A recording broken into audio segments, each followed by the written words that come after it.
วัสดีเจ้าวันนี้ป้าแมวจะปลาแม่แอลพอสวนพักปลอดสาร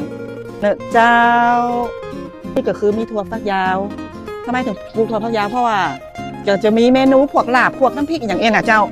มีถั่วฝักยาวโหระพามีโหระพาเลยเจ้าแล้วก็มีปลูกแตงกวาเนี่ยเจ้าแล้วก็ปลูกต้นหอม